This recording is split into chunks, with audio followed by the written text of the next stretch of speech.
Hello and welcome to This Day. I'm BJ Arnett. I'm so excited to continue a conversation with two amazing people who have been married 45 years. Let me say that first.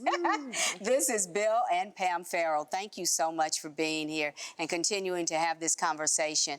I got an opportunity to talk with you about your relationship and how important relationships are, and you all minister all over the world in relationships, but you're also authors of 61 books. Right. And I have the opportunity to snag one of these that is the glimpse of God's glory, one woman's near-death experience. And I am floored with the title, and I get to understand that this is a real story, a real testimony of what happened to you. It is, and it's very recent. About that. Yeah, it's very recent. So I was diagnosed with diabetes 2 about 16 years ago, and then I lost 50 pounds in 1 year through First Place for Health, and it's a Christian, organization, so it was like God miracle. And then over the next couple of years, I lost 20 more. So it's 70 pounds total off for more than a decade. Wow. Super active, healthy, biking, kayaking, dancing, all those good things, super healthy. And then we moved. Bill was on staff with Dr. David Jeremiah as small groups pastor.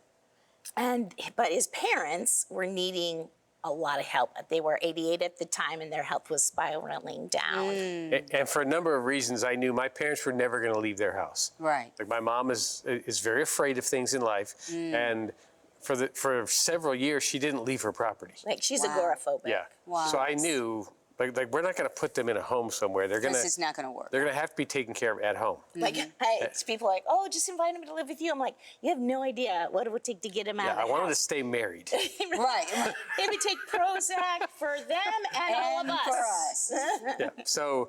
So they started calling, and I started driving from. So we lived in San Diego. They live on the other side of Los Angeles. So the trip can take 2.5 hours or 7 hours, depending on traffic. You get that. You're in it. And so I started, the process. And one of those drives, I said, God, I think you're asking me to move closer to my parents and take care of them.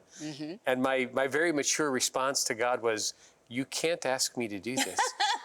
Your very mature response. They're not easy. Yeah. Oh my God. And then about 3 weeks later, God impressed upon me, I'm not asking you to do this for your parents. I'm asking you to do this for your kids and your grandkids. Oh, wow. And after one of those 7-hour trips home, he walked up the stairs and entered our room. It was about midnight. And poor Bill, he looked like death warmed over because he had been... he's exhausted. Yes, total exhaustion, caring for our ministry and our family and our house, and then doing the same thing in LA.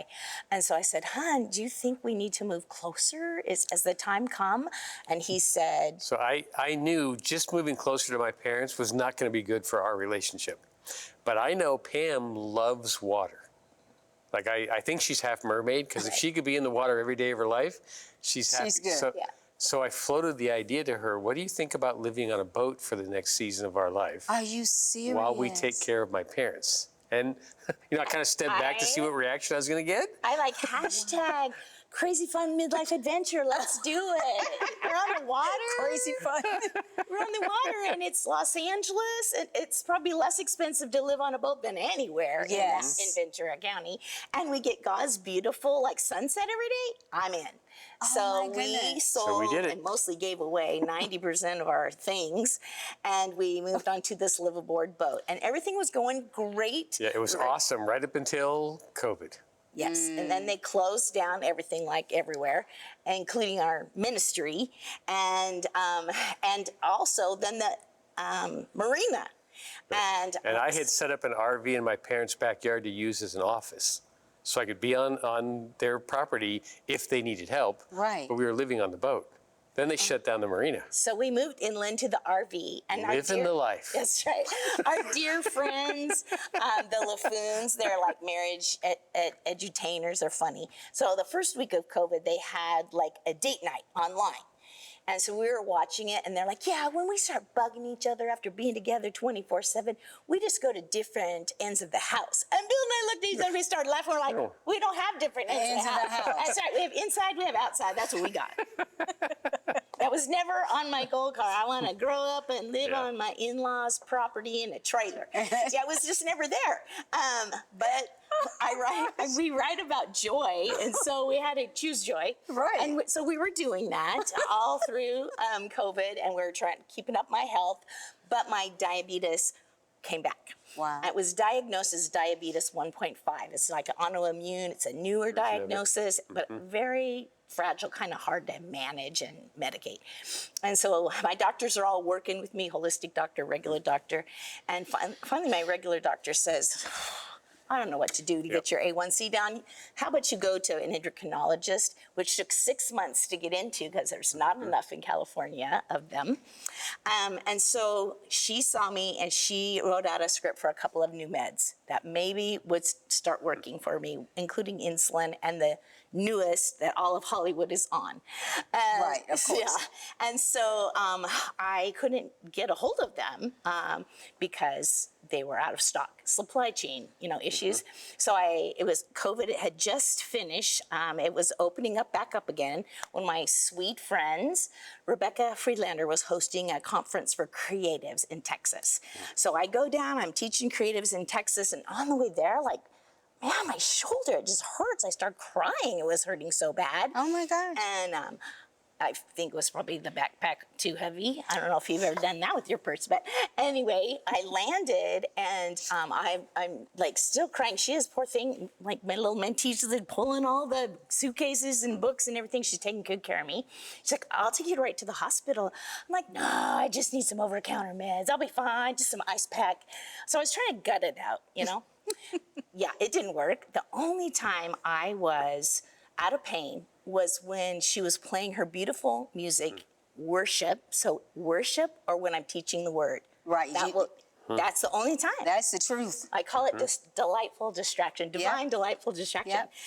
And so I finished that 5-day and I came back. I'm like, honey, please pick me up at the airport because I can't carry my stuff.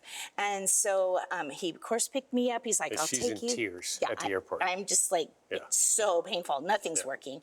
And so he's like, well, let's take you to the ER. I'm like, no, this is like midnight. Only crazy drunk people are there right now. So I'm like, let's wait till 5:30 in the morning when nobody goes. God. So at 5:30 in the morning, we went to the urgent care in the neighborhood.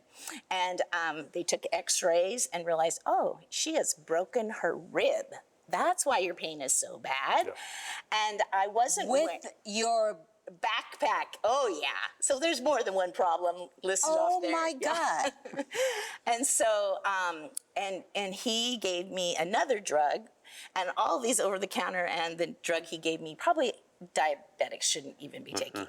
And then one of the drugs I was already taking for diabetes has a side effect for what's called a DKA, which is... It's a diabetic ketoacidosis. It's a life-threatening condition that if it gets there, you got to act fast. And so, because your body goes acidic, and the acid will start to affect your organs.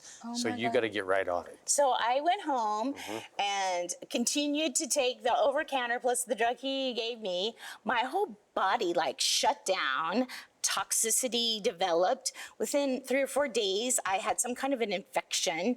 I stood up and then I was gonna faint and my heart was racing. Bill walked into the RV and I said, I think I'm having a heart attack. My dad died of a heart attack at 62. And Bill said, we got to get to the ER right now. so he carried me on his back down to the car, wheelchair, his dad's wheelchair, wheeled me in, drove 5 minutes away. So the series of miracles have already happened. I'm with Bill. I'm not on the backside of nowhere, Bill.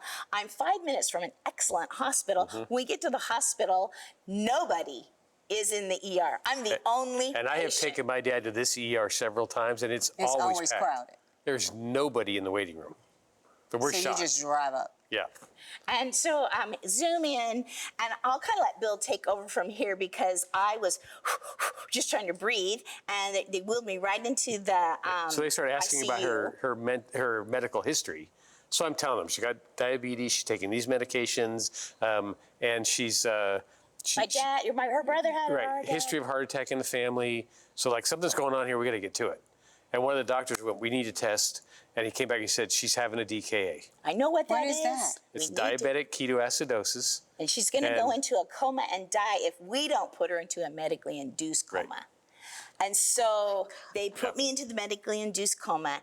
And all the way from the time I said, I think I'm having a heart attack at our home, in-laws' home, I felt total peace, like total peace wrapped around me. So they put me into the coma, and I immediately felt God's presence wrapped around me. My and he goodness. lifted me to the heavenlies, and it was beautiful, and I knew that it was God. I recognized Jesus, my wonderful counselor, my mighty God, the everlasting Father, the Prince of Peace, Emmanuel, God with us. People all say, all the time ask, oh, did you see his face? I'm like, no, because God wrapped himself around me and carried me up to the heavenlies, and there's beautiful angels, and they like gold, like glitter all over their wings, and they were beautiful. They're every ethnicity and every age, and it was just gorgeous how they were dancing and worshiping God, and I could see the holy city, and we were having this conversation.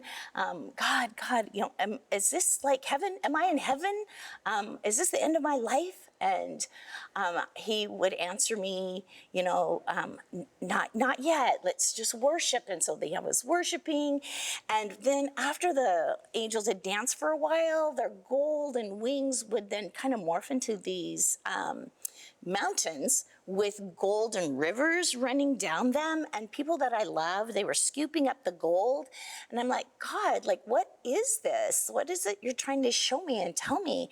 And he's like, Pam, every day at 3:20, you have, for 10 years, you've been praying Ephesians 3:20 with whoever you're with, that God would do exceedingly abundantly beyond all you can ask, think, dream, or feel. I'm showing you what answers to prayer look like Oh my God. on my side. Love that. And we just continue to talk and converse about everything. And I'm like, Lord, you know, this is beautiful. This is perfect love, perfect beauty, perfect everything. And here. he's answering your questions. He is answering, and we're not talking with words, we're talking with mind to mind. Yes. And so it's like, I know I'm in a different place. This is like totally in the realm of the divine, and recognize that right away.